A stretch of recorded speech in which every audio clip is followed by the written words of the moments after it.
ఓం నమో శ్రీ లక్ష్మీ వెంకటేశ్వరాయ శ్రీ మహాగణాధిపతయే నమ.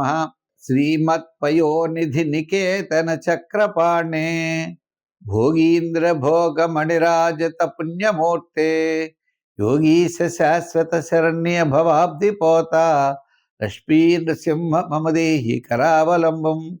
ప్రేక్షకుల నమస్కారాలు తెలియజేస్తూ మనం ఈ వారం రాశి ఫలాలు తెలుసుకుందాం. ఫిబ్రవరి 8 నుంచి ఫిబ్రవరి 14 వరకు ఉన్నటువంటి గ్రహాల యొక్క పరిస్థితులను అనుసరించి, అంటే మిథున రాశిలో గురుడు, సింహరాశిలో కేతువు, రవికుజులేమో మరి మకర రాశిలో రాహువు, శుక్రుడు, బుధుడు, కుంభరాశిలో శని, మీన రాశిలో ఈ విధంగా గ్రహాల యొక్క పరిస్థితి ఉండగా చంద్రుడు తుల, వృశ్చిక, ధనురాశిలో చంద్ర సంచారం ఉంటుంది. మరి ఈ వారం ఈ గ్రహాలు అనుసరించి ఏ ఏ రాశుల వారికి ఫలితాలు ఎలా ఉంటాయి, వారు ఏ విధమైన పరిహారాలు చేస్తే వారికి మంచి శుభాలు జరుగుతాయో అటువంటి విధంగా మనం శాస్త్రోక్త ప్రకారంగా ఈ యొక్క వార ఫలాలు తెలుసుకుందాం. వృషభ రాశి. ఈ వృషభ రాశి వారికి మంచి ఆలోచనలు ఉంటాయి. మీ యొక్క ప్రయత్నాలన్నీ కూడా తప్పనిసరిగా విజయవంతం అవుతాయి. మీకు నవమ స్థానంలోనే రవికుజులు, దశమంలో రాహువు, శుక్రుడు, బుధుడు ఉన్నారు.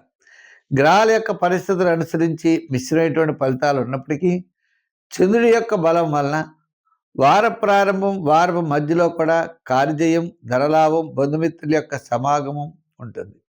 వారాంతంలో స్వల్పమైన అనారోగ్య సూచనలు ఉండే అవకాశాలు ఉన్నాయి. ఏదైనా ప్రతి పనిలో కూడా చాలా శ్రద్ధ వహించండి, తప్పనిసరిగా విజయం సాధించగలుగుతారు. అయితే మీరు ఓవర్ కాన్ఫిడెన్స్గా, అంటే నాకు అయిపోతుంది, నీ చేసేయగలను అనేటువంటి భావాలు అయితే మీకు చాలా ఎక్కువ ఉంటాయి. అటువంటి భావాలు మీరు పక్కన పెట్టాలి. అంటే దాని మీద, పని మీద శ్రద్ధ అనేది తప్పనిసరిగా ఎక్కువ పెట్టవలసిన అవసరం ఉంటుంది. ఇంకా ఆర్థికపరమైన విషయాలు అంటారా, అవి సర్దుబాట్లు అవుతాయి. రాజకీయ పరంగా గుర్తింపు రావచ్చు. వృత్తుల పరంగా ఆర్థికపరమైన డెవలప్మెంట్స్ మెల్లిమెల్లిగా అభివృద్ధి మార్గంలో ఉంటాయి. న్యాయవాదులు, వైద్యులు, కళారంగం వారు, ఇటువంటి వృత్తులు చేసే వారందరికీ కూడా ఆర్థికపరమైన ప్రోత్సాహం, వృత్తిలో ప్రోత్సాహం ఉంటుంది. వ్యాపారాత్మకంగా మనం చూసినట్లయితే వార ప్రారంభం, వారపు మధ్యలో కూడా ఆర్థికపరమైన డెవలప్మెంట్స్ ఉన్నాయి.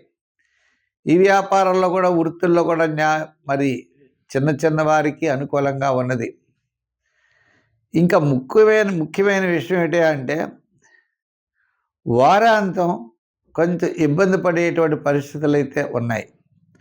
అంటే ఏ విధంగానూ అంటే, పనుల పరంగా, వ్యక్తుల పరంగా మిమ్మల్ని ఇబ్బంది పెట్టేవారు వారాంతం ఉండవచ్చు.